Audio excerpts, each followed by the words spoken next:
Vamos a hablar del teatro italiano y de algunas cosas que sucedieron desde el siglo XVI hasta el XVIII, particularmente relacionadas con la prohibición impuesta a las mujeres de no participar en las artes teatrales. Había por entonces un teatro popular, callejero, lleno de vida, y por otro lado un teatro que tenía lugar en Roma, dentro de las murallas del Vaticano. El de afuera era la comedia del arte, y adentro unas obras piadosas que tenían una serie de rigores.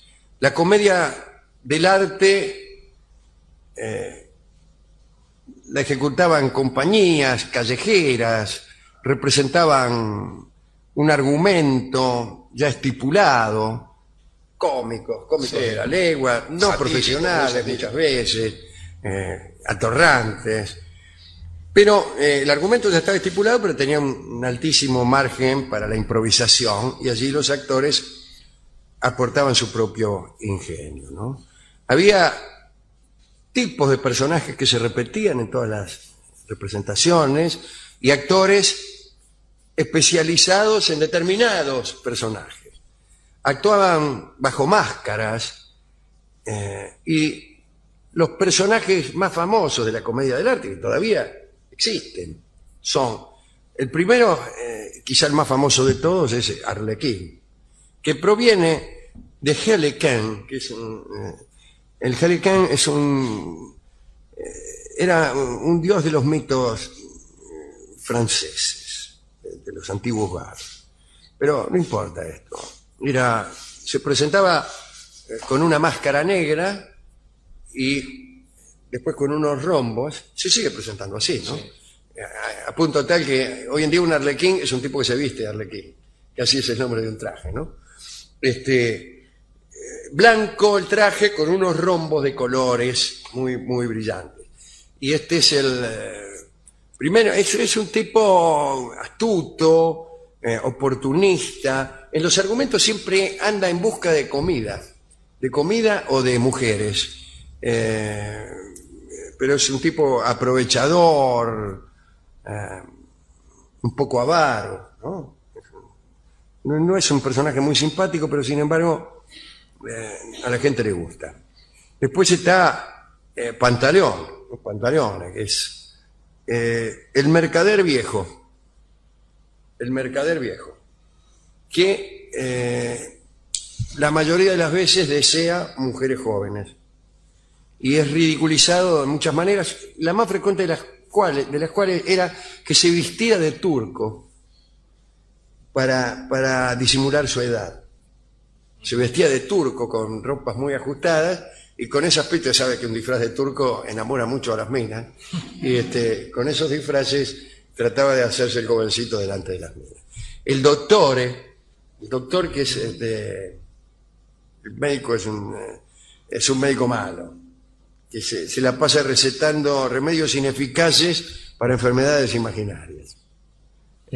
Y habla en general en la comedia del arte con muchos latinajos, dice cosas en un latín cocoliche. Después está el capitano. El capitán es un antiguo guerrero que se la pasa contando mentiras, y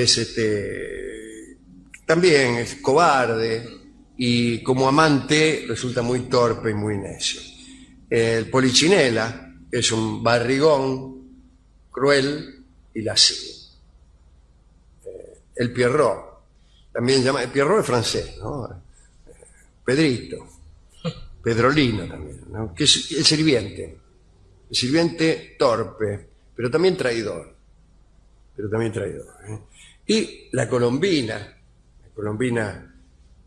que es la que pone, entre tanta malevolencia como parece haber aquí y tanto engaño, pone un encanto. Pero en realidad casi siempre es sirvienta o esposa de uno de estos hombres, particularmente de los hombres viejos, de modo tal que se hace una mujer apetecida por los más jóvenes y asediada, sabiendo que su patrón o su marido son personas provectas, ¿no? Estos son los principales personajes de la comedia del arte.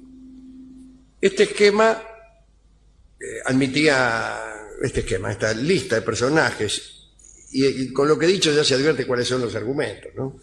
Pero admitía infinitas improvisaciones.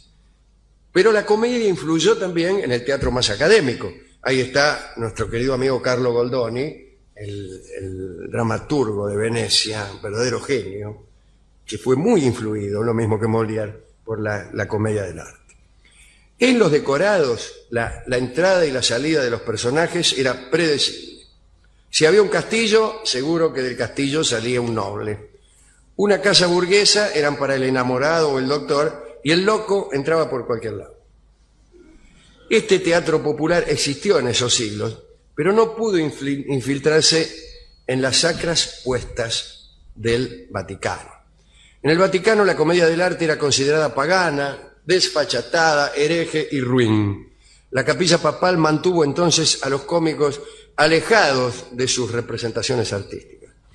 Ya entre los años 1500 y 1585, Sixto V promulgó un primer decreto tendiente a impedir que las mujeres actuaran en representaciones teatrales. Según el decreto, actrices y cantantes se dedicaban más al libertinaje y al desenfreno que a practicar su profesión. La situación se mantuvo hasta Clemente IX en 1667. Este papa era autor también, había compuesto una ópera que le había escrito al parecer cuando era cardenal. Y esta ópera fue representada 7 veces bajo su pontificado, y el papa hizo todo lo que pudo para convertirla en un éxito. Bueno, era un argumento con coro de ángeles. Los críticos romanos lo adularon, y la obra se representó con buenos intérpretes, con apariciones bellas y graciosas, en fin. Sin embargo, Clemente, aún siendo autor, no hacía concesión alguna a las mujeres. Todos los papeles femeninos de su ópera eran interpretados por castrati. Claro. Sabemos quiénes eran, ¿no? Castrati, bueno, después tenores y bajos. El castrati Domenico del Pane hacía el personaje principal. Años más tarde, cuando subió al trono pontificio Inocencio XI, comenzó a decretar una serie de leyes. Prohibió categóricamente a los cómicos subir a los escenarios papales. Cuando digo los cómicos me refiero a los cómicos populares de la comedia del arte. Quiso impedir los espectáculos públicos pagos y ordenó que no se realizaran representaciones privadas gratuitas. El Papa odiaba a las mujeres y se pronunció en contra de los vestidos muy escotados. Enviaba a los guardias a todas las lavanderías de la ciudad a confiscar las camisas de mujer consideradas indecentes. La orden incluía también a todos los trajes que fueran disfraces. La reina Cristina de Suecia, que estaba exiliada en Roma, fue víctima de los enconos del Papa Inocencio. Su sucesor, Alejandro VIII, prometió algún alivio, permitió el retorno a la normalidad y a la libertad de las diversiones públicas. Según se dice, los carnavales de 1690 fueron los más galantes del siglo XVII. Pero el papado de Alejandro duró solo 2 años. Después llegó Clemente XI, ya mencionado, que prohibió que las mujeres cantaran, no mencionado Clemente XI, que las mujeres cantaran incluso en sus casas, prohibió Clemente. Para él el canto iba en detrimento de la modestia que convenía al sexo femenino. Extraordinario, ¿no? Incluso apeló a los maridos el Papa a fin de que nunca dejaran entrar a ningún profesor de música o actor callejero en una casa donde hubiera una mujer.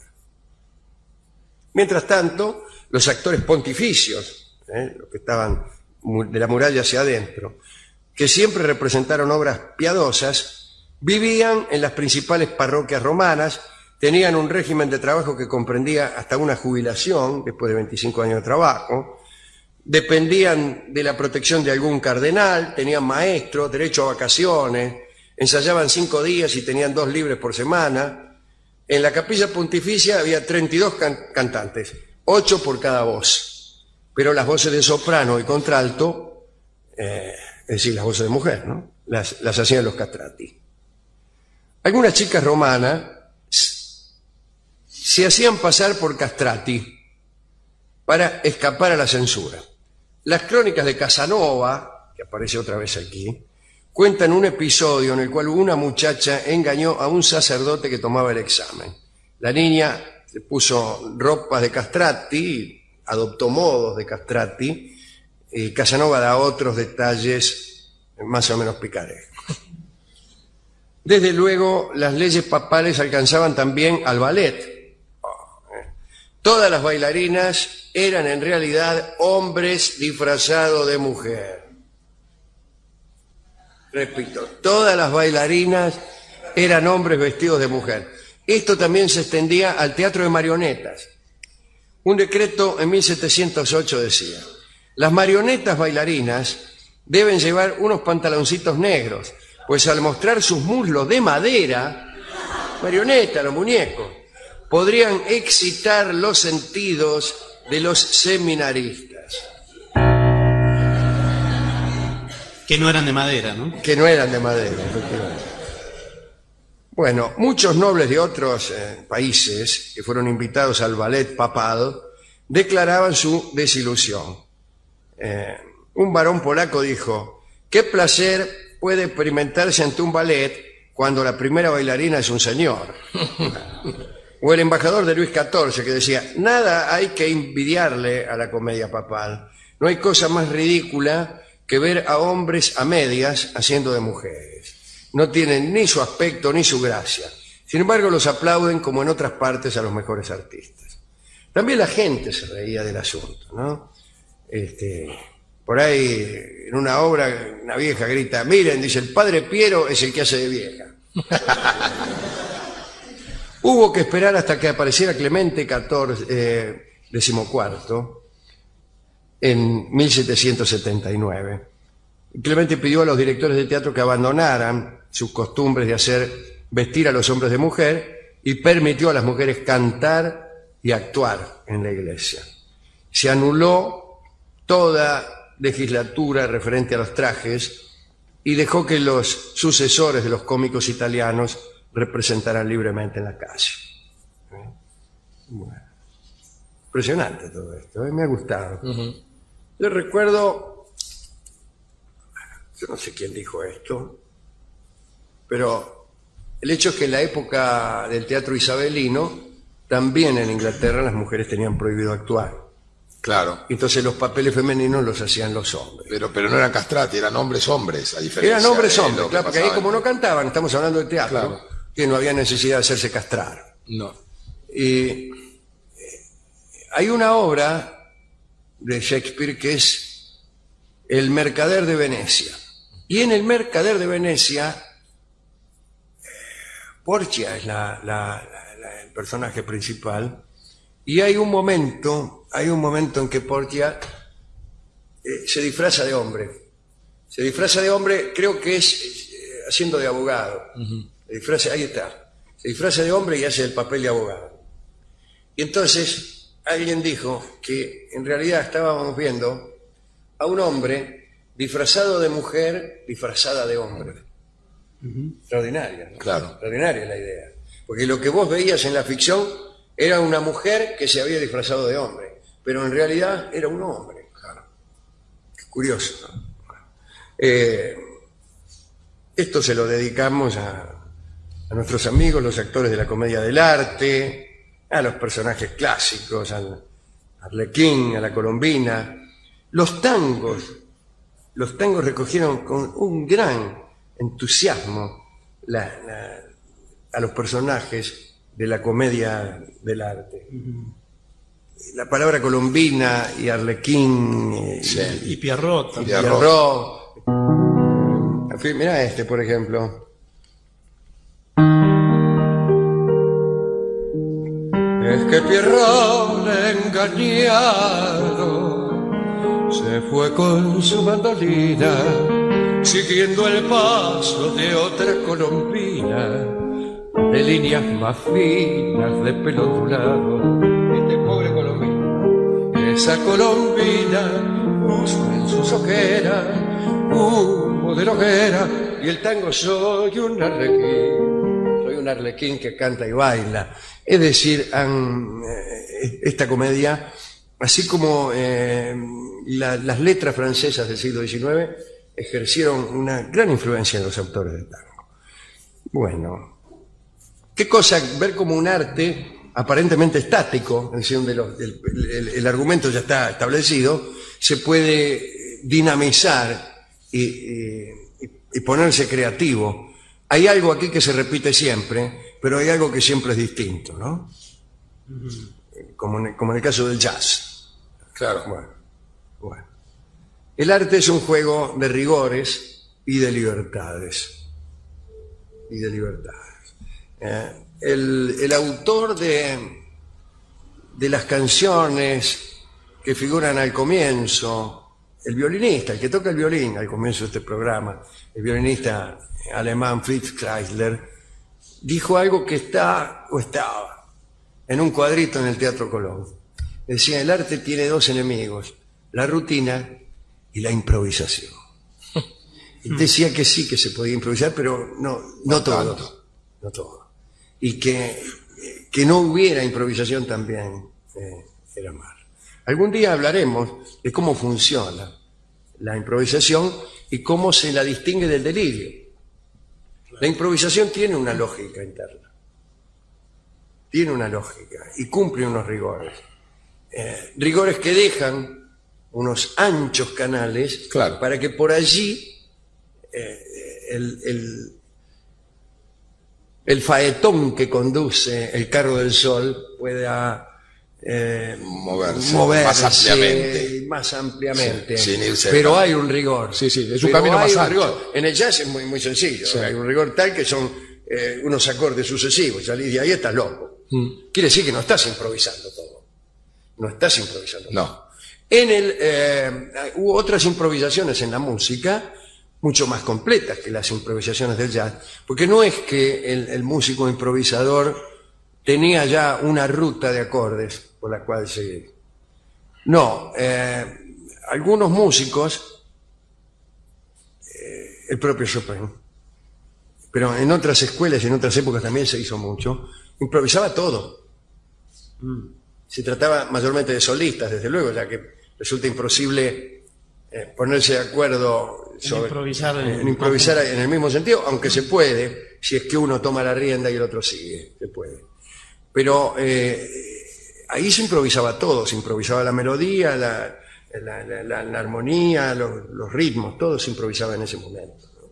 Eran como fantasías o revelaciones que el músico tenía, claro, en ese momento, y ahí le daba. Era muy frecuente, como hoy en día no ocurre esto, ¿no? Es lindo, Alejandro, en el pensamiento el actor interpretando a la mujer y de la mujer interpretando al varón, digo como concepto de la reafirmación de que el teatro es pura ficción y que tiene que ser ficción. Claro. Sería maravilloso que fuese ya como una base, ¿no? Que los hombres hicieran de mujeres y que las mujeres hicieran de hombres, como para reafirmar hecho de que esto y tanta mezcla que hay entre la verdad y la mentira, cuando tiene que ser mentira específicamente, ¿no? Todo lo que pasa arriba del escenario. Muy bien. Vamos, me gustaría seguir conversando, pero ya viene la hora y tenemos tiempo apenas para escuchar. Tenemos rigores. Tenemos también rigores. Para escuchar el tango que ilustra esta charla, que es el tango marioneta, ya que hablábamos de las pobres marionetas también censuradas. Y lo escucharemos en la versión de don Ignacio Corsini, un lindo tango que cantaba muy bien mi papá. Adelante. Hablaremos de la caída de Faenza. No de Paenza, la caída de Faenza. La de Paenza todavía no ha sucedido. A comienzos del siglo XVI, César Borgia, el hijo del Papa Alejandro VI y protagonista de muchas historias últimamente aquí, avanzó sobre varias ciudades para conquistarlas y plegarlas al poder papal, que en ese entonces no solamente era un poder un poder religioso, sino también secular. Había estados pontificios, había un ejército pontificio, y el hijo del Papa, César Borgia, solía ser el que comandaba esos ejércitos.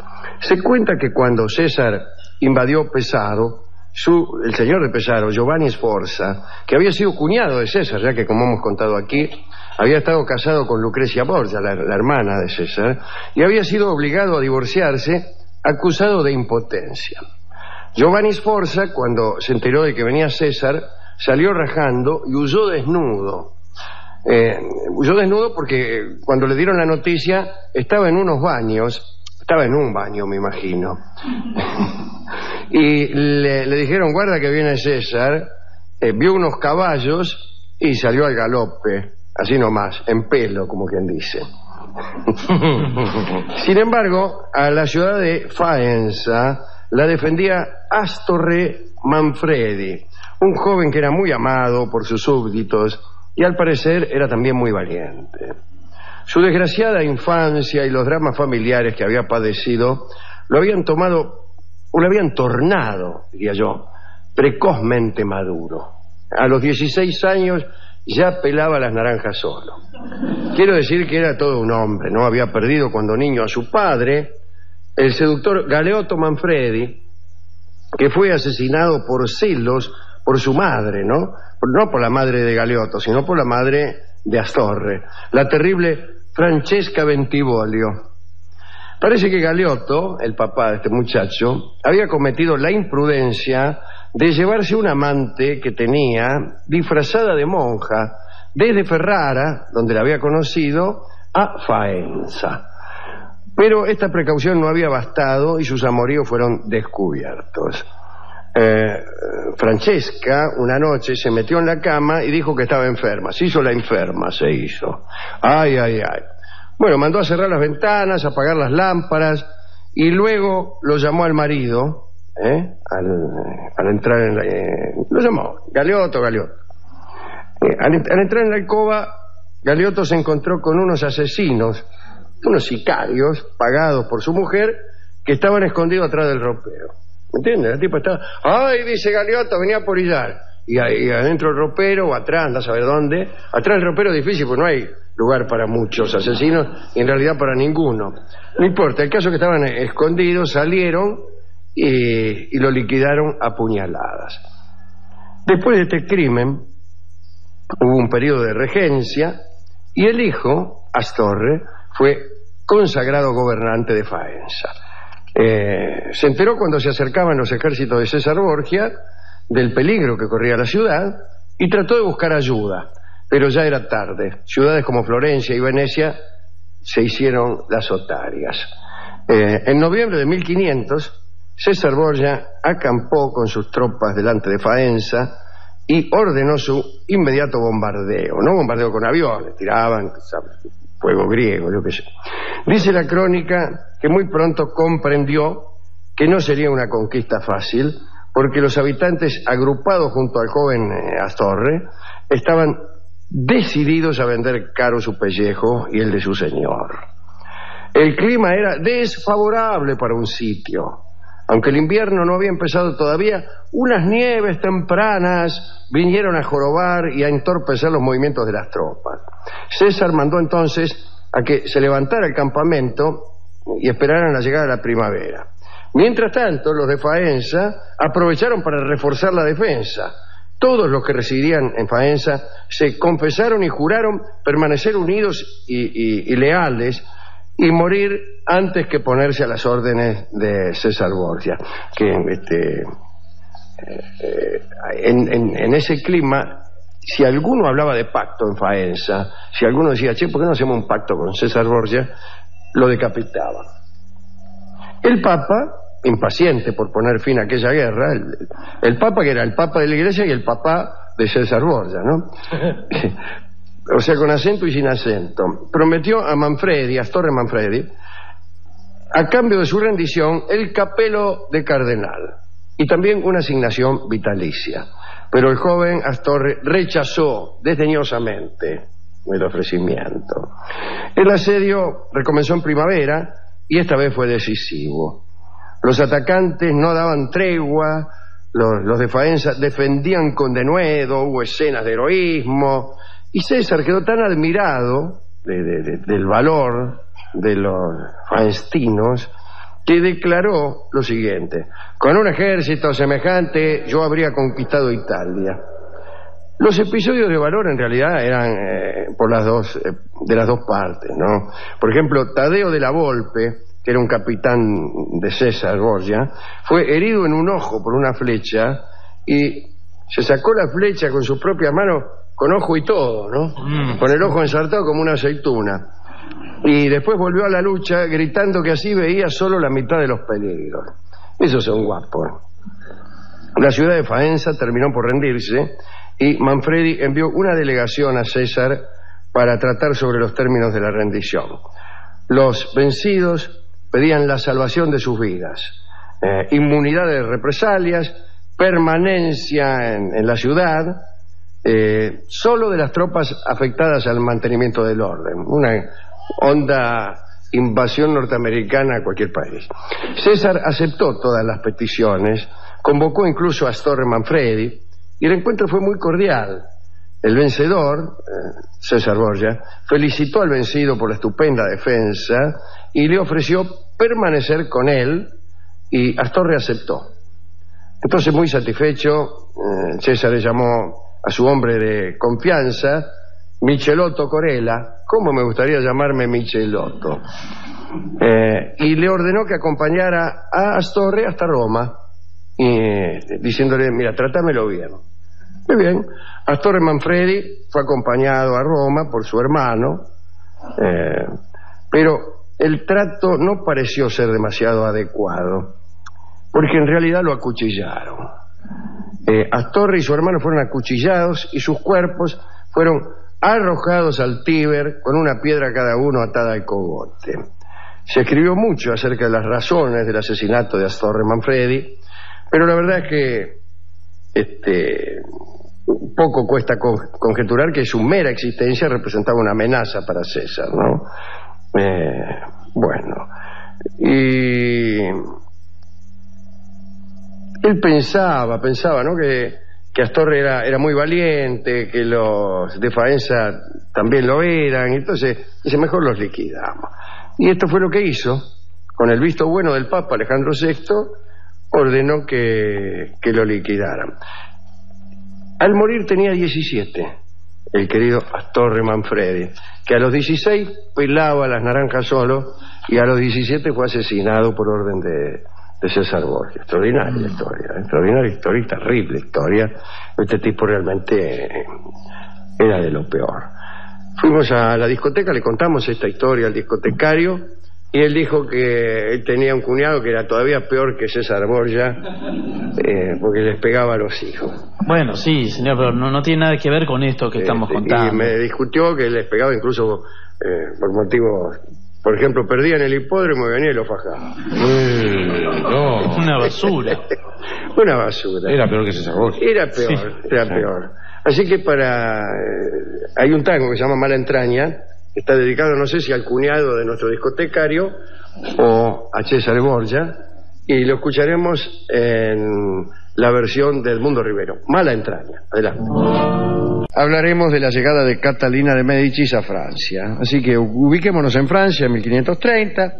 El rey era Francisco I y estaba en persistente beligerancia con España.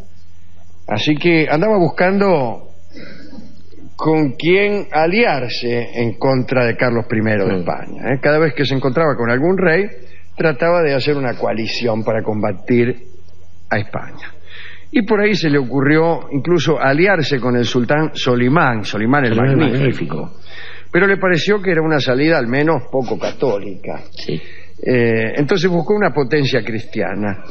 Y, bueno, buscando una potencia cristiana se encontró nada menos que con el Papa. En esos tiempos el Papa tenía poderes temporales también, ya que tenía tropas, bienes y algunos territorios. Se le ocurrió entonces... acercarse al Papa, y para lograrlo con mayor énfasis, resolvió casar a su hijo Enrique, de 13 años, que era en ese momento el Delfín, ya que otro hijo, no me acuerdo cómo se llamaba, posiblemente Francisco, seguramente Francisco, murió como solían morir muchos jovencitos por tomar agua después de agitarse mucho. De un juego de pelota. De un juego de pelota. Cada vez que hay un príncipe iba a un juego de pelota, se moría. El caso es que resolvió casar a su hijo Enrique con una pariente del Papa Clemente VII. En realidad la familia de Clemente eran los Médicis. No iba a ser la primera vez que una Médici iba a casar, no iba a ser la única vez que una Médici se iba a casar con un rey de Francia, porque recuerdo a otro Enrique más ilustre que que fue Enrique IV. Enrique de Navarra. Enrique de Navarra, que casó con María de Médici. Pero bueno, el caso es que Catalina de Médicis tenía 3 años menos que el Delfín, es decir, tenía 10. Y el Papa afirmaba que era delicada, inteligente y bella. Entonces Francisco, que era además un rey muy galante, Francisco era un hombre que tenía muchas amantes. Le gustaban las artes de la seducción, le gustaba la también música, de las artes de la música, y era un verdadero sinvergüenza. Sí. Bueno, hizo su petición convencido de que esa unión era sumamente conveniente para Francia. Redactó una carta de petición que fue llevada al Papa. El rey no creía en las profecías, porque en verdad cuando nació Catalina los astrólogos reunidos en torno a su cuna habían declarado: será la causa de grandes calamidades. Clemente VII, contento de poder casar a su prima con el hijo del rey de Francia, aceptó la petición, dijo que entregaría a Catalina con una dote estupenda, más 3 perlas de valor incalculable, que eran 3 ciudades, probablemente Génova, Milán y Nápoles, aunque no sé cómo haría el Papa para ceder un Nápoles que no le pertenecía. De manera que es muy probable que estemos ante una perla falsa. Ante una perla falsa. De todos modos lo doy como un rumor. Se arregló todo, pasaron 3 o 4 años para que la gente llegara a una edad, para que la chica, Catalina, llegara a una edad más conveniente, imagínese. Sí, pobrecita. ¿Qué va a decir la gente? Se casa una chica de 10 años. No solo va a ser fruto de grandes calamidades, sino que la casan de nenas. Claro. En septiembre de 1533, Catalina salió de Florencia, viajó a Francia junto con su primo, el Papa. Un viaje muy movido, imagínense. Catalina llegó a Marsella y ahí ella estaba esperándola Enrique. A ella le pareció encantador. Ella siempre estuvo enamorada de su marido y sufrió mucho por eso, ¿no? Porque la verdad es que él no estuvo nunca enamorada. El príncipe miró con melancolía a aquella muchacha baja, de rasgos ordinarios, ojos saltones. Enrique, que era un poco pelandrón, hizo una mueca muy expresiva de asco. El Papa había mentido. De linda, Catalina no tenía nada. Y el casamiento tuvo lugar días después, en presencia de toda la corte, ahí mismo, ¿no? En Marsella. El Papa Clemente bendijo a los esposos y durante la ceremonia Enrique se dio cuenta de algo más intranquilizador. Catalina se parecía al Papa. Es horrible cuando nuestra novia se parece a algún pariente varón. O al Papa en general. O al Papa en general. Esta comprobación, terminó de entristecerlo por completo, Enrique. Después de la ceremonia hubo un gran banquete, seguido de un bailongo de disfraces. Lentamente la fiesta fue transformándose hasta desembocar en una estupenda orgía. Qué bien. Los recién casados aprovecharon aquella ocasión para abandonar la reunión, una maniobra totalmente equivocada. Se dirigieron a una habitación, pero en realidad Enrique tenía un solo deseo, que era dormir. Ya se estaba acomodando para la polillo cuando se abrió la puerta de la pieza y entró el rey Francisco I, quien con toda clase de amenazas obligó a su hijo a cumplir con el débito conyugal. Uy, Dios. Bueno, claro, Francisco estaba interesado en la consumación del matrimonio para recibir todos los regalos que le había prometido el Papa. Sí. Y el Papa también estaba interesado en esta consumación, pero por otros motivos. Quería estar seguro de que la unión fuera indisoluble y de que Francisco I no adujera razones en ese sentido para, llegado el caso, de volver a Catalina, ¿no? es que el Papa, a pesar de sus bondadosas palabras y sus bendiciones, ya tenía pensado no cumplir ni por casualidad con las promesas hechas a Francia. Las señales de que el matrimonio había sido consumado no le bastaron al Papa. Pensó que era necesario un hijo y para mayor seguridad se quedó en Marsella hasta tener pruebas de que Catalina estuviera embarazada. A partir de entonces multiplicó sus consejos en este sentido. En fin, Catalina estaba contenta, deslumbrada por los misterios que el matrimonio le había revelado, digámoslo así. Y Enrique suspiraba con los consejos del Papa, que cada tanto les golpeaba la puerta y les gritaba: creced y multiplicaos. Qué impresión verlo en la cama y en la puerta, ¿no? Sí, además que raro un Papa dando ese tipo de consejos todo el tiempo. Un Papa que da consejos, mire. Sí. El Papa esperó algunos meses, pero después se cansó y se fue de Marsella por otros problemas. Pero antes de embarcarse fue a visitar a Catalina y le dijo: a una niña animosa nunca le falta posteridad. Frase, ¿no?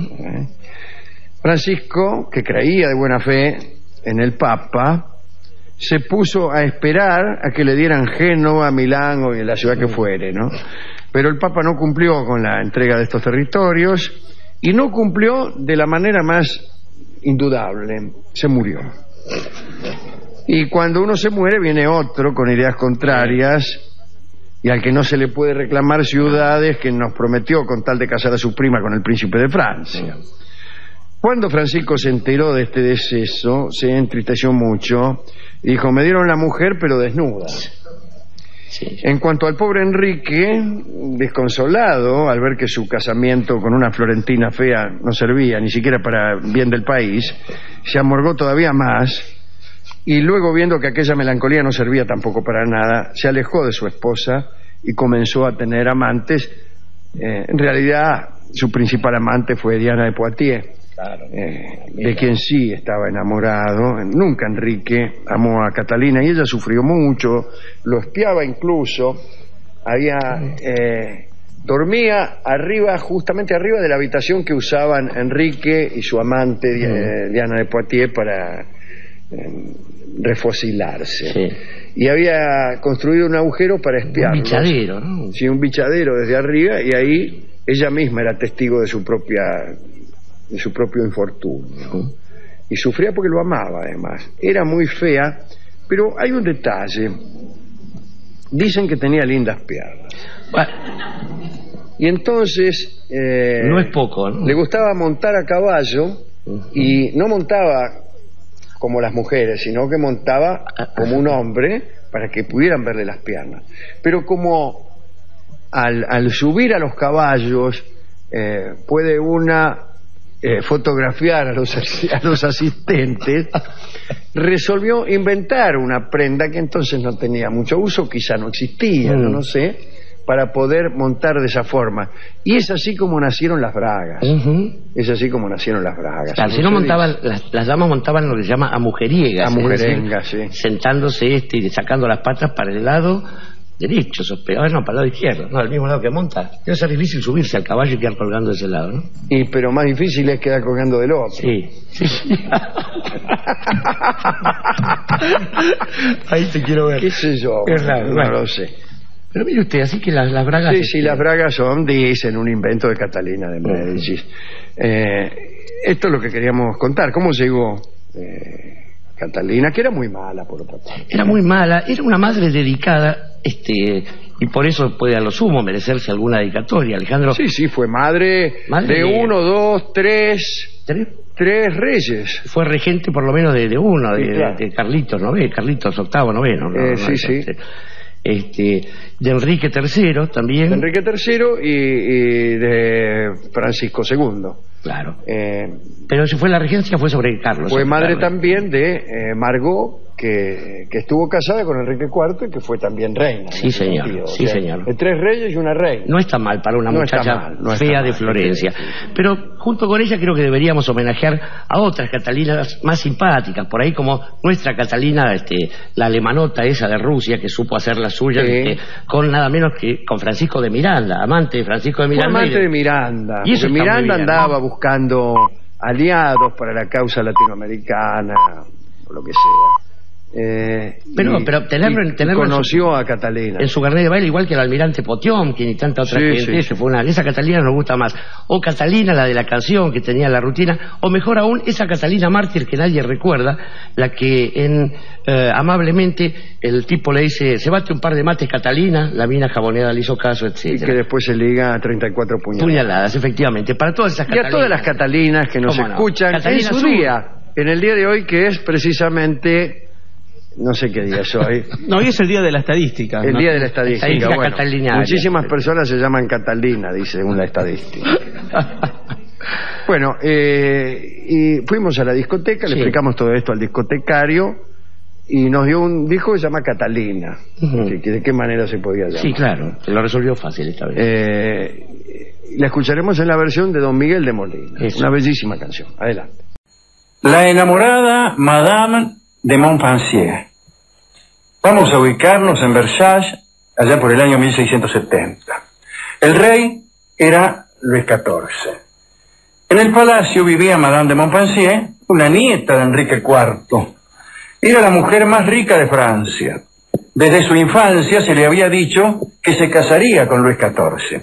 Ella era 11 años mayor que él y tomó la promesa muy en serio. Pero la boda nunca se produjo. Más tarde estuvo a punto de casarse con el conde de Soissons, después con el rey de España, Felipe IV, con el emperador de Alemania y con el príncipe de Gales. Pero ninguno le dio bolilla. Parece que Madame de Montpensier era muy fulera. A los 42 años era virgen. Uno que andaba por la corte era Antonin non-pas de Comón. Era el tercer hijo del conde de Lucin. Ser el tercero en una familia noble no era una situación muy envidiable.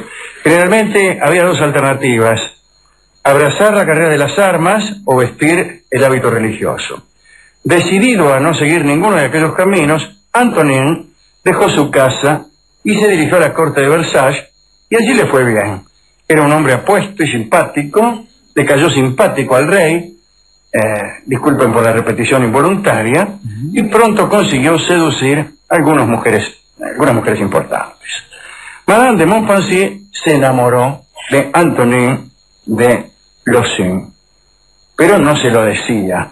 Era tímida, además de fulera era tímida. No tenía una. Según el cronista, vivía atormentada por un deseo furioso que le producía pesadillas impúdicas.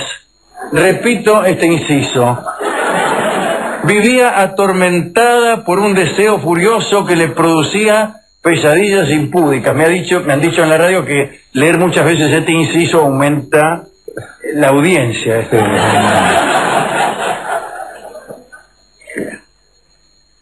El deseo comenzó pronto a notársele. Dicen que tuvo entonces sus primeros gestos de enamorada, que por novedosos y tardíos fueron osados. Miraba y sonreía a Antonin todo el tiempo. Lo iba a ver en sus ejercicios de esgrima y una vez se ubicó detrás de un biombo en el lugar donde Antonin se lavaba las patas. Madame de Montpensier no sabía cómo decir a Antonin de Lucin que lo había elegido no solo para ser su amante, sino para convertirlo en su marido. Y Antonin, que sabía que su enamorada tenía mucha guita, en realidad esperaba la confesión con aire inocente, haciéndose el gil, para aceptarlo y llenarse de plata.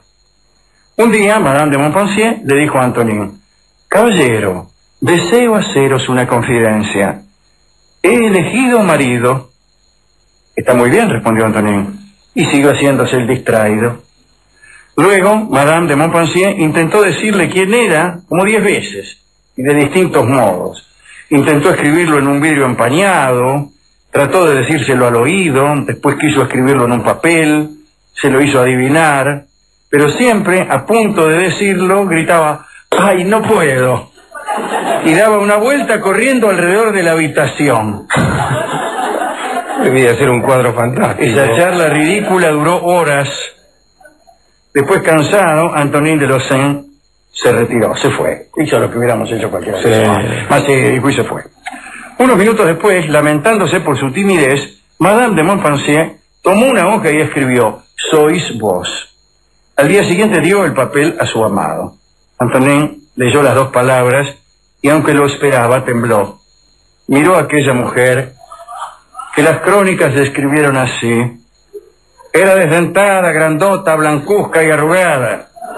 No incitaba a la menor dulzura. Antonin no pudo pronunciar el más insignificante de los cumplidos. Ella, entusiasmada, atribuyó esa ausencia de respuesta a la timidez de su amado y empezó a proyectar el casorio. A los pocos días, Antonin dio su consentimiento. ¿Cómo hace? Y Luis XIV, el rey, aprobó la boda. Pero fue entonces cuando se desató una intriga que escandalizó durante mucho tiempo a los habitantes de Versalles. Antonin de Lauzun, además de haber seducido a Madame de Montpensier, había sido amante, nada menos, que de la favorita del rey, Madame de Montespan. Y Madame de Montespan no podía soportar que su antiguo amante llegara a ser, casándose con la más rica mujer de Francia, primo del rey, duque, par del reino y propietario de bienes incomparables, mientras que ella no era más que una favorita, una condición siempre inestable, porque al rey por ahí se le ocurría elegir a otra y sonaste manejo. Entonces, cuando Madame de Montespan se enteró del posible casorio, se juntó con el rey y le solicitó amorosamente que prohibiera la boda. Pero Antonin de Lauzun también se enteró de lo que iba a ser la favorita y logró meterse una noche en la habitación del rey y esconderse bajo la cama del rey para escuchar la conversación que la favorita tenía con Luis. Una situación audaz, imagínense, meterse bajo la cama. La Montespan empezó a conversárselo al rey y dijo que Antonin era un fermento de desorden, un personaje sin palabra y sin fe y un desperdicio. Le dijo además que no era conveniente el casorio de la Montpensier con él por la posible fuga de capitales de Francia. Luis, que en ese momento estaba bajo los efectos del atractivo de la Montespan, prometió impedir la boda. Además, ahora la impidió. Bueno, cuando el rey y su favorita dejaron la habitación, Antonin salió de abajo de la cama e, indignado y poco cauto a la vez, fue al encuentro de Madame de Montespan. Se le acercó y le dijo al oído que era mentirosa, estúpida y una tirada. Luego le repitió toda su conversación con el rey. Madame de Montespan fue a ver a Luis y le contó que había sido insultada. Entonces el rey prometió ayudar a su favorita con más fervor. Llamó entonces Luis a Madame de Montpensier y le dijo que no le permitiría casarse con un personaje que lo incomodaba tanto. La pobre Montpensier expresó que ella amaba mucho a ese hombre, que prefería que la mataran antes de no casarse, todas esas cosas. Lloró, gimió, pataleó, pero Luis fue inflexible. Bueno, la mina regresó a su casa completamente desolada. Dicen que estuvo en su lecho varios días, semi-inconsciente de tanto sufrir. Como el rey mantuvo su postura, Madame de Montpensier y Antonin de Lauzun resolvieron casarse en secreto. Dice, allí que no nos deja casar, nos casamos igual. Bueno, pero aquella felicidad no duró mucho. Por una nueva petición de Madame de Montespan, que se enteró misteriosamente de aquel casorio secreto, Antonin de Lauzun fue arrestado y enviado el 25 de noviembre de 1671 al fuerte de Piñerol. Madame de Montpensier, condenada otra vez a la castidad y a la soledad, sufrió enormemente. Estuvo luchando por la liberación de su amor durante 11 años. Al fin se le ocurrió hacer lo siguiente. Para liberar a Antonin, ofreció nombrar heredero suyo al duque de Maine, que era hijo de Luis XIV y de Madame de Montespan. Ofreció eso. Madame de Montespan aceptó el trato y Antonin de Lauzun fue liberado de un lugar al que había llegado justamente por esos días un nuevo prisionero, el hombre de la máscara de hierro. Madame de Montpensier había cambiado mucho en esos 11 años. Dice el cronista que su parecido con un capitán de dragones se había acentuado y que Antonin de Lauzun no escondió su decepción. aprovechó entonces para tener decenas de aventuras con otras mujeres. Madame de Montpensier no tardó mucho en enterarse de la conducta de su esposo, y al final se pudrió y lo echó de su casa, lo espiantó. Libre nuevamente, Antonin pudo consagrarse a nuevas conquistas, acerca de las cuales hemos contado algunas veces algo en este mismo programa. Madame de Montpensier murió sola a los 67 años. Como había sido pactado, toda su fortuna, la más grande de Francia, pasó a manos del hijo de la mujer que la había destruido, del hijo de Madame de Montespan. Esa fue la triste historia de Madame de Montpensier, para confundirla una con la otra. Es una historia triste. Veo que las lágrimas corren por su rostro, Gabriel. Sí. Seguramente, al ver la poca fortuna amorosa de esta pobre mujer, a mí me quedó una impresión imborrable de la escena en que ella no se atreve a decirle al tipo que lo ama. Y que da vueltas como una colegiala alrededor de la sala. Qué cosa, ¿no? Qué cosa. Bueno, ¿a quién quiere dedicarle la sala? Bueno, un poco molesto por la actitud de la Montespan, Alejandro. A aquellos amantes que le desean a los que fueron sus amantes que le vaya muy bien. Sí, pero no hay de eso. Pero bueno, a los que se animan a eso, me gustaría dedicarle. Un novio cesante siempre es un personaje antipático. Las damas suelen desear a los novios que exoneran la peor de la fortuna. Sí, desgraciadamente. Ni siquiera era que estaba celoso. No, por eso. Porque no quería que le fuera mejor que a ella. Bueno. Hemos elegido el tango Nunca tuvo novio, que fue compuesto, evidentemente, en alusión a Madame de Montpensier. La escucharemos en la versión de Aníbal Troilo y Roberto Grela. Adelante. Hablaremos hoy de la historia siniestra del hermano de Luis XIV, Messier le llamaba. Felipe se llamaba, y el cardenal Mazarino, por razones políticas, había educado a este chico de forma tal que resultase afeminado. Según el decir de la corte de Francia, tenía este muchacho Felipe el vicio italiano. Así eran, y para los franceses el vicio es italiano, así como el mal de Nápoles es la sífilis, y para los italianos es el vicio francés y el mal francés, ¿no? La sífilis. Felipe era casado con Enriqueta de Inglaterra, que era hermana del rey de Inglaterra.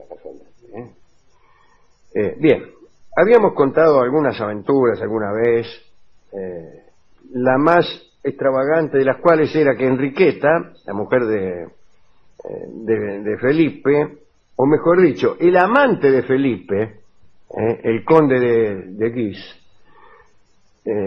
lo engañaba a Felipe con su esposa, con Enriqueta, su esposa. ¿Entiendes? Felipe casado con Enriqueta. Y había puesto de novio, porque le gustaba Enrique de Guisa, vamos a castellanizarlo, y andaba con él. Pero su amante lo engañaba. ¿Con quién? Con Enriqueta, con su esposa. Extraordinario era esto. Bueno. Enriqueta era hija de Carlos I de Inglaterra, el rey que perdió la cabeza cuando Cromwell, y hermana de Carlos II de Inglaterra, el hijo de Carlos I, que fue el rey de la Restauración. Desde 1667 en adelante, la relación entre Felipe y su hermano el rey, e incluso incluida en este trío Enriqueta de Inglaterra, estaban alteradas por la presencia de un nuevo amor en la vida de Felipe. Se trataba del caballero de Lorraine, de la casa de Lorena. Bueno, eran novios, ¿no? Felipe y el caballero Lorraine. Este era un gentilhombre hermoso, brillante y vicioso. Era muy lindo, pero también era lo que vulgarmente se conoce como un degenerado. Bueno, los dos hombres estaban enamorados y no se separaban jamás. Felipe bailaba el minueto con su novio, vestido de mujer, en los bailongos del Palais Royal, y incluso fueron los dos juntos a servir en el ejército, porque Felipe tenía su preferencia, pero cuando había que ir al ejército iba. Y en la campaña de Flandes, Lorraine fue herido en un pie y Felipe abandonó su regimiento y se convirtió en su enfermero. Todo eso está perfecto. Felipe era aficionado también a unos curiosos juegos militares que eran parecidos a esto que voy a contar. Parece que jugaba a la guerra con los muebles. Fortificaba los salones, alineaba las sillas estratégicamente, situaba espejos en lugares importantes, establecía cadenas logísticas desde la cocina hasta la sala, en fin, esas cosas. Pero además de este juego, al que jugaba solo, solía organizar juergas muy extravagantes, y ahí venían todos los amigotes, bailaban, en fin, y un día se les ocurrió, una especie de orgías, ¿no? Un día se les ocurrió, por ejemplo, comerse una tortilla sobre el vientre del coronel Vallon, que era un hombre muy gordo. ¿Vestido o desnudo? ¿Vestido? No, el vientre desnudo al menos. Bueno, muy bien. Se prestó a hacer de fuente con su vientre. Bueno. Pusieron una tortilla bien calentita sobre la panza del coronel Vallon, que se movía muchísimo, ¿no? A causa de las cosquillas y del calorcito que la tortilla desprendía, y esto divertía a los comensales que iban a tomar sus porciones de tortilla directamente del vientre del coronel. Bueno, Enriqueta, la mujer de Felipe, odiaba estas actividades y también odiaba al caballero de Lorraine y se pasaba haciéndole reproches a Felipe, y Felipe respondía con insultos de lo más groseros. Una noche, durante una crisis nerviosa, Felipe le dijo a su mujer: si continuáis atacando a mi amigo Lorraine, os mandaré a Inglaterra. Es decir, la amenazó con repudiarla, con mandarla a su casa y terminar con el matrimonio. Enriqueta corrió a informarle al rey, a Luis XIV. Tenían una buena relación, Enriqueta y Luis XIV, tan buena que habían sido amantes. El Luis XIV primero fue amante de Enriqueta y después ella se casó con el hermano. Ella soñaba casarse con el rey, al final se casó con el hermano. ¿Qué va a hacer? Bueno, le contó a Luis XIV y el rey se alarmó, porque como se ha dicho, Enriqueta era hermana del rey de Inglaterra, y el rey Luis XIV estaba intentando desde hacía 2 años una alianza con Carlos II contra los holandeses. Enriqueta se ocupaba, sin que el marido, sin que Felipe lo supiera, en realidad no lo sabía, pero no le contaban nada al tipo porque era medio boca de trapo. Vos le contabas algo, el tipo enseguida batía, así que estas cosas que eran secretos de Estado no se las contaba. Bueno, Enriqueta se ocupaba de la correspondencia secreta que había entre los dos soberanos, entre el rey de Inglaterra y el rey de Francia, ¿no? Varias veces había resuelto muchas dificultades gracias al ejercicio de una fina diplomacia. Así que calculen ustedes que su repudio podría resultar catastrófico. Por ahí el rey de Inglaterra se enojaba y se mandaba una alianza con España o con Holanda en contra de Francia. Bueno, Enriqueta le dijo al rey que la culpa la tenía este caballero de Lorraine que incitaba a Felipe contra ella. Ahora bien, este caballero ya lo venía molestando a Luis XIV desde hacía rato, ya el rey estaba podrido de él, conocía sus extravagancias, sus aventuras picarescas y su grosería. Entonces buscó un medio para librarse de él y pronto se le presentó la ocasión. Resulta que se había muerto el obispo de Langres y legó 2 abadías a Felipe de Orleans, al hermano del rey. Y Felipe se las entregó inmediatamente a su favorito, sin consultar siquiera con el rey. Entonces el rey anunció que se oponía a esta donación, y Felipe dijo en tono insolente que se proponía abandonar la corte. El rey, por toda respuesta, mandó arrestar al caballero de Lorraine. Felipe, al saber esto, se desmayó, vinieron los amigos, le dieron a oler sales, pero después se repuso y fue a ver al rey y le dijo, a los gritos, ¡devolvedme a Lorraine! No, dijo Luis XIV, bueno, entonces me voy al castillo de Villiers-Cotterêts, sospecho, después de una ardua investigación, está escrito aquí de un modo muy raro, al castillo de Villiers-Cotterêts con mi mujer y se la tomó. Y el rey se irritó, pero además se preocupó, porque justo estaba pensando en mandar a Enriqueta a Inglaterra para firmar una alianza con Carlos II. Era un viaje secreto, Naturalmente Felipe no sabía nada.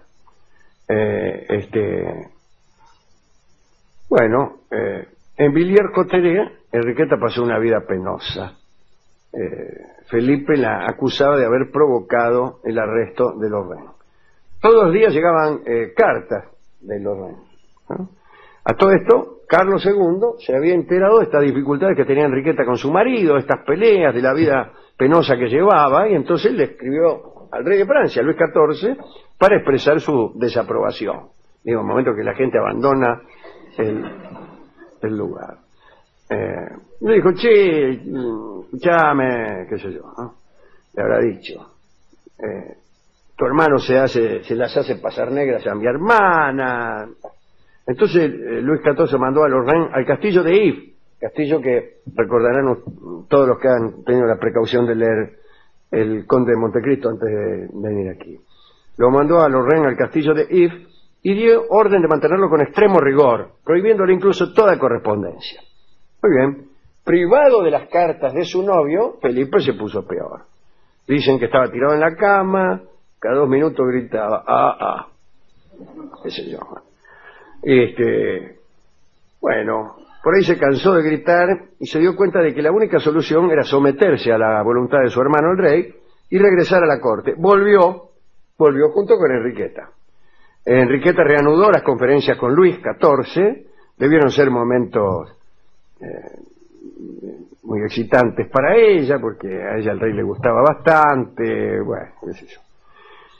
Desde luego, ella no le contaba las conversaciones que tenían, que era acerca de asuntos de alta diplomacia, justamente porque Felipe hablaba demasiado, y Enriqueta estaba preparando un viaje secreto a Inglaterra. Para calmar a Felipe, Luis XIV soltó a su amante, a Lorraine, que lo tenía en If, y Lorraine se fue a Roma, y desde allí le escribía a Felipe. Un día Felipe se presenta ante Luis XIV y le dice, dice, acabo de informarme que estás dispuesto a mandar a Enriqueta a Inglaterra en un viaje secreto. Pero era secreto eso, el rey siguiente cómo se enteró. Felipe siguió hablando, dijo, yo prohíbo esto porque, dice, si tú eres el señor del reino, yo soy el señor de mi mujer, así que me opongo. Y Luis se preguntaba quién le había contado a Felipe. Mandó a llamar a Enriqueta y ella le dijo, yo no le dije nada, qué sé yo, hasta que se supo que una de las 3 o 4 personas que sabía de este viaje secreto, que era el mariscal de Turenne, era un viejo mariscal, se lo contó a una minita de la que Turenne estaba enamorado. Pero esa minita estaba enamorada ¿de quién? De Lorraine, que atendía, digamos, 2 kioscos. Claro, y le contó todo. Y la mina le contó a Lorraine, y Lorraine se lo contó a Felipe. Bueno, Luis armó un lío bárbaro, lo retó a Turenne, pero de todos modos no sabía bien, los que sabían no sabían bien a qué iba Enriqueta, así que el secreto estaba preservado. A pesar de la supuesta prohibición de su marido Felipe, Enriqueta viajó igual a entrevistarse con su hermano, el rey de Inglaterra, Carlos II. Le llevó un regalo a su hermano, ¿no? Como era muy aficionado a las minas, Carlos II le llevó una rubia. ¿En serio? Sí, Luisita de Querowal, los ingleses la llamaban Carwell. De regalo, de regalo, para que lo entretuviese y lo pusiera de buen humor. Y Enriqueta llevó a buen puerto la gestión y volvió cargada de gloria, porque se firmó el tratado de Douvres, Inglaterra y Francia, en contra de Holanda. Luisa de Querowal se quedó en la cama de Carlos II, y bueno, algún día hablaremos de eso. Bueno, Enriqueta, que fue la artífice de ese tratado muy ventajoso para Francia, ídola en la corte, Felipe, muerto de celos, le envió una carta muy amarga a su amante Lorraine, y le dijo, mirá lo que pasó, esta desgraciada que viene ahora, y se da aires porque firmó el tratado con el hermano, yo qué sé. Lorraine comprendió que su mujer, que su enemiga, que Enriqueta, la mujer de su amante, cobraba mucha importancia en la corte de Francia. Y entonces compró veneno italiano y lo mandó a Francia. El 30 de junio de ese mismo año, que no sabemos cuál es, Enriqueta estaba muerta. Vino a saberse que le habían envenenado la taza de café. Después de una agonía breve pero terrible, Madame murió entre unos médicos que no sabían para dónde agarrar. Y hoy sabemos cómo fueron las cosas. Lorraine, el amante de Felipe que estaba en Italia, se vinculó con proveedores de veneno. En Italia se usaba mucho el veneno como recurso político, ¿no? No era raro que una cena terminase con un cardenal retorciéndose de dolor y abandonando este mundo. Había venenos rápidos, venenos lentos, como los que usaban los Borgia. Bueno, todos imposibles de detectar. Por ejemplo, bueno, no importa. El caso es que a Lorraine le gustó mucho esto de los venenos, ¿no? Vio que eran muy eficaces y mandó el veneno por un provenzal amigo llamado Antonio Morel, que se presentó en Saint-Cloud, que era ahora donde estaban viviendo Felipe y Enriqueta, ahí cerca de París.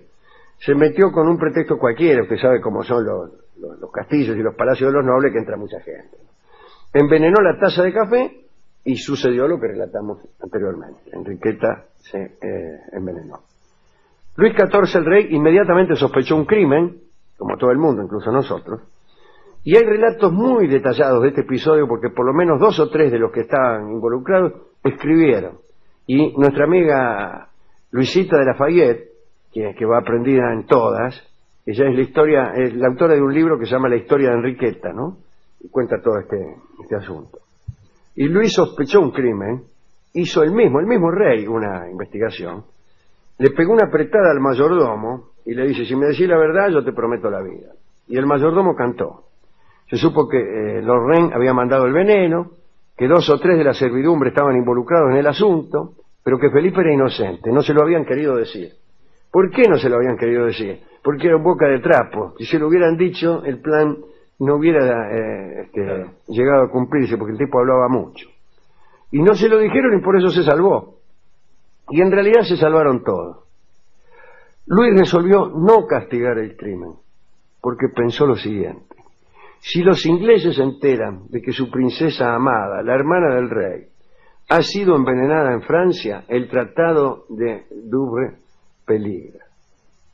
Y entonces apuntaló la creencia de una muerte natural. Prohibió a los médicos que hicieron la autopsia encontrar veneno. No encuentren veneno. Obediente, los médicos declararon cólera. Después Luis agarró a todos los que habían tenido que ver algo con el crimen, los mandó bien lejos, pero no los condenó.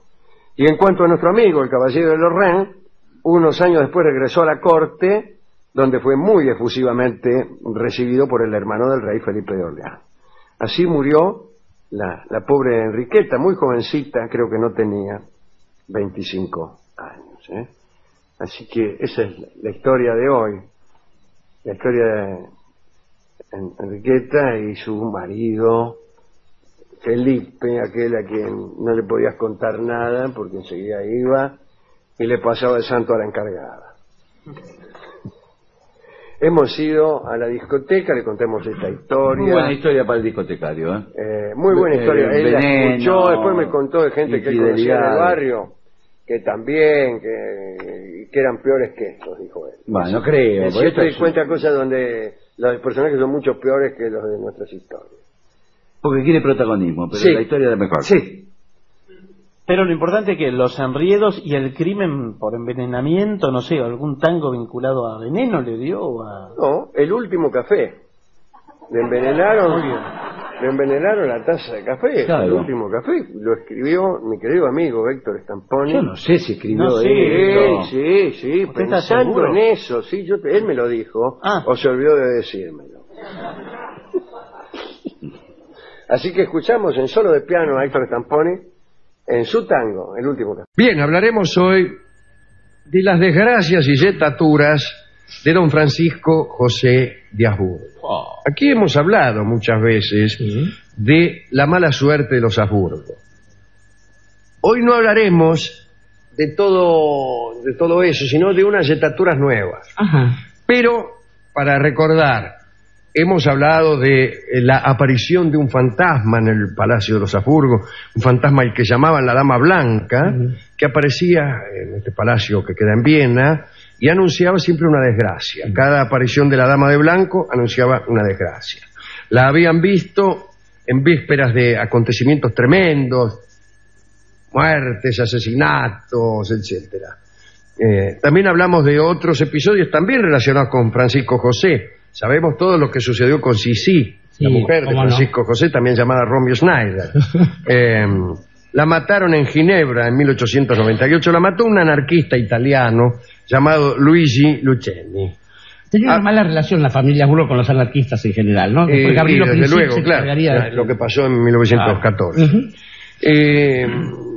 Hablamos también de lo que pasó con Maximiliano, el hermano de este muchacho Francisco José, en Querétaro. Fue fusilado por el Indio Juárez, nada menos. Sí, señor. El emperador Maximiliano, en realidad, lo fueron a buscar a instancias de Napoleón III. La aventura mexicana. Exactamente, la aventura mexicana. Algún día hablaremos en detalle de esto, pero lo pusieron como emperador de México. Era un Habsburgo, era hermano de Francisco José, y finalmente fue derrotado por las fuerzas de Benito Juárez, que lo hizo fusilar en Querétaro. Y demostró más amor por México que muchos pseudopatriotas que andaban ahí revoloteando. Tenía 35 años. Pobrecito. Y la mujer, Carlota, se volvió loca, otra desgracia. Contamos también la historia del suicidio del hijo de Francisco José, Rodolfo, también conocido como Charles Boyer, y su amante María Becerra. Se mataron en aquel pabellón de Casta, en Mayerling, en 1899. Otra tragedia fue la que usted recordó recién, Dorio, la que desencadenó la Primera Guerra Mundial, el asesinato de Francisco Fernando, que era sobrino de Francisco José. Y su esposa morganática, además, se había casado con un anarquista, ahí en Sarajevo, en 1914. ¿Sabe que es tremendo esto? Porque es muy casual el logro de ese atentado. Se había programado un atentado, se descubre esta conspiración y cambian el trayecto. Y Gabriel Princip, que no había sido avisado, estaba paveando por un puente y ve llegar el carruaje y podés creer que era el sobrino Francisco José, y se lo carga de 2 pistoletazos bien puestos. Eso fue la chispa que desencadenó la Primera Guerra Mundial, nada menos. Pero hoy no vamos a hablar de ninguna de estas cosas, sino de otros horrores sufridos por Francisco José, de los que poco se ha escrito. O sea, es como un catálogo de desgracias secundarias, de desestaturas secundarias. Por ejemplo, tenía un hermano que se llamaba Luis Víctor, que no figura en ningún cuadro genealógico de la Casa de Austria, seguramente por lo que vamos a contar a continuación. Este muchacho, Luis Víctor, archiduque, era el menor de los hermanos y era homosexual. Esta circunstancia en aquellos tiempos era nefasta, y más en una corte como la de Viena, y tuvo entonces el pobre Luis Víctor muchos problemas. Parece que se exhibía públicamente con sus amantes a pesar de las recomendaciones del hermano. Además, iba a lugares de mala fama, como podía ser el Palacio de los Habsburgo. ¿Qué sé yo? Andá a saber dónde iba. Organizaba orgías, cosas que por ahí no convenía que ocurrieran con el hermano menor del emperador de Austria. La policía fue y le advirtió al emperador. Le dice que es su hermano, yo qué sé. Bueno, Francisco ordenó tapar como fuese el asunto. Digamos. Desafortunada frase, sí. Y no tomó ninguna medida. Sin embargo, en febrero de 1875 ocurrió un escándalo que ya no pudo ocultarse. Luis Víctor acostumbraba a ir a una casa de baños vienesa, muy elegante, Central Bath se llamaba. Y un día se dirigió a un señor, y este señor creyó que se le estaba aproximando con fines de seducción. Esas viejas y trágicas historias. Y el tipo inmediatamente le pegó una trompada. Calcule si ocurre todavía hoy esto, ¿qué no ocurriría en aquellos tiempos? Luis Víctor gritó que era el archiduque de Austria y amenazó al que lo había golpeado con la cárcel. Pero el tipo se enfureció todavía más y le dio una paliza tal a Luis Víctor que los criados de la casa de baños tuvieron que transportar al archiduque hasta el palacio desmayado. El caso se conoció en Viena y el emperador se enojó y desposeyó del título de archiduque a Luis Víctor y lo desterró al palacio de Klesheim en Salzburgo. Y allí aquel hermano menor de Francisco José vivió como un prisionero. Tenía prohibido salir, claro, si era como un prisionero. Y también lo borraron del árbol genealógico. Finalmente, como 30 años después, en 1914, se declaró oficialmente loco a Luis Víctor. No sé en qué consistirá este carácter oficial de una locura. Y esperamos hasta ver si era un capricho pasajero. Claro, hasta que en 1919 murió el pobre ahí encerrado. Algunos dicen que el encierro de Luis Víctor no tuvo que ver con sus preferencias sexuales, sino que este muchacho había advertido una vez a Sisi, la mujer de Francisco José, que el emperador tenía una amante. Y ese batimento tal vez fue la causa principal del castigo. Además de esta locura de Luis Víctor, se sucedieron otras desgracias que tampoco hemos contado. La prima más querida del emperador, Clara, era muy pequeña y fumaba. Bueno. Y naturalmente lo hacía a escondidas del padre. Bueno, se ocultaba. Sí, también. Un día estaba fumando en su cuarto, me imagino, qué sé yo, y no sé si cayó la vieja o quién, y la chica trató de ocultar el cigarrillo.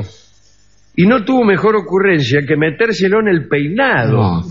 Parece que tenía un peinado alto, esta muchacha, Y debajo incluso nada. tenía unos moños y unas gasas y unos tules, de suerte que agarró fuego y pasó lo que pasa cuando uno esconde un pucho en el jopo, ¿no? Le agarró fuego incluso a favor de la glostora que se había puesto, de alta combustión. Y en vez de irse a apagar a una pileta o algo, salió corriendo, que es lo peor que puede hacer. Alimenta el fuego, claro. Y no la pudieron agarrar, una verdadera tragedia, se murió. Murió. Bueno, terminó, la desgracia terminó aquí. Se le acabó la gomina, claro. A una cuñada de Francisco, que era hermana de Sisi, también le sucedió algo terrible. Se llamaba Sofía, pero eso no es lo más terrible. Claro. Se había casado en 1868 con el duque de Alençon, pero ni siquiera esta es la desgracia. El duque de Alençon pertenecía naturalmente a la nobleza francesa. En 1897 murió quemada en el incendio del Bazar de la Caridad de París. La mano de Dios. Y un sobrino del emperador, el archiduque Juan, por sus ideas liberales, liberales en el sentido de avanzada, ¿no? Se había apartado de la corte, había renunciado al título de archiduque, tomó el nombre de Juan Hort. Bueno, no es un nombre nomás, sí. para tomar, sino más bien para abandonar. Y fue conocido como un dandy. Tenía un amante, la actriz Margarita Stoibel. Juan y Margarita eran admiradores de la obra y de la vida de Lord Byron. Y en octubre de 1889 quisieron emular al poeta en sus salidas como navegante. Saben ustedes que Byron tuvo un episodio, creo que con Shelley, el lago... durante el cual creo que naufragó o algo así. Sí, de hecho. Bueno, también lo imitaron, que ellos también naufragaron, Juan y Margarita. Pero a diferencia de Byron, se ahogaron. Byron había tenido, claro, la precaución de ser un gran nadador. Había cruzado el Canal de la Mancha nada, siendo... Era, no sé, no, el Canal de la Mancha no, cruzó los Dardanelos. ¿Los Dardanelos también? Sí. Por ahí palmó después, entonces. Sí, no, cruzó el estrecho de... Este que une Asia... Hacia un lado al otro Europa y hacia frente a Estambul. Además era un poco... Cojo. Un poco rengo, tenía un Byron. pie torcido. Claro, y a pesar de que era muy buen mozo y qué sé yo, él pensaba que esa renguera un poco lo afeaba, entonces tomaba revancha nadando a los pavotes, sí señor. Bueno, nada de esto hacían Juan y Margarita, que no sé si sabían nadar, pero en todo caso no habían cruzado los Dardanelos, y se ahogaron. Otro, un primo del emperador, Guillermo, fue pisado por una tropilla de caballos. No ya por un caballo, sino por una tropilla. Si no vio el primero, una no tropilla de reservado. Bueno, estas son muchas desgracias. Son muchas, realmente. Francisco José, que falleció a los 86 años sin padecer nunca el menor achaque, solía decir con cinismo que todos sus parientes habían sido extremadamente generosos porque se habían repartido entre ellos toda la mala suerte de la familia. A fines del siglo XIX había muchos frailes y personajes un poco esotéricos que ofrecían al emperador sus servicios para terminar con tanta excomunica. Y al final la gente, que siempre disfrutó de la vista de sus nobles, que los festejaba y los aplaudía por la calle, tomó la costumbre de eludir la presencia del emperador y sus familiares porque temían que la sombra de aquel séquito nefasto los tocara. De todos modos, esta mala suerte de los Habsburgo la reservaban para ellos, quiere decir, no la transmitían a otros. Eso es lo que tenía que decir acerca de la proverbial mala suerte de los Habsburgo. Yo, antes que usted haga la dedicatoria, quiero anotar una dedicatoria personal a los que no creen. Muy bien. A los que no creen y a los que no hacen a las personas víctimas de esa tonterías miseria por el estilo. Bueno, como usted bien sabe, cuando nos conocimos hace una punta de años hemos compartido esto que a mí me ha generado los odios de muchos compañeros de radio, porque yo llegaba a algún lugar y decía Charlo, por ejemplo, decía, ¿cómo vas a nombrar a Charlo? Sí. O Di Sarli, o estas miserias que se han intentado tantas veces en contra de personas. Algunos lo han merecido, no es el caso de los artistas, ¿no? Pero de todos modos es una bajeza proponer esto. Y sobre todo, Alejandro estaba pensando que merecen ingresar en esta dedicatoria tipos tan caprichosos de ratos como el querido George Gordon Byron, que de alguna manera también se dieron cuenta de lo payasesco que resultaba a esa altura de la historia que las familias nobles tuvieran cierto tipo de privilegios y no los sostuvieran después con el cuerpo, tal como él hizo para terminar muriendo en Missolonghi. En Missolonghi, de unas calenturas. De unas calenturas y defendiendo con mucha gracia la biografía. La libertad de Grecia. Es un héroe nacional en Grecia, sí, lo paran. De modo que en general hay que recomendarle a la gente que no tome en cuenta estas cosas, estas supersticiones, porque esa gente es la única que verdaderamente se constituye en una mala junta.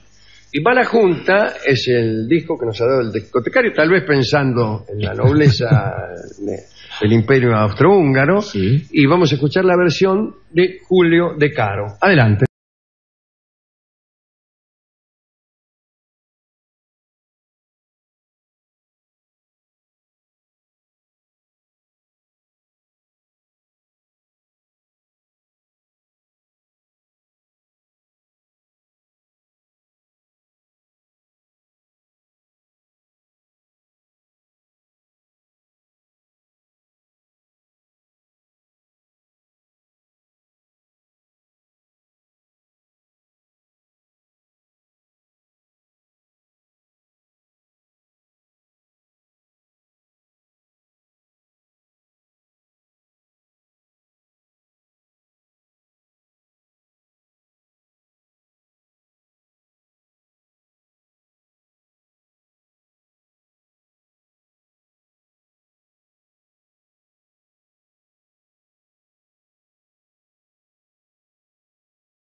Era Julio De Caro en La venganza será terrible, Mala Junta.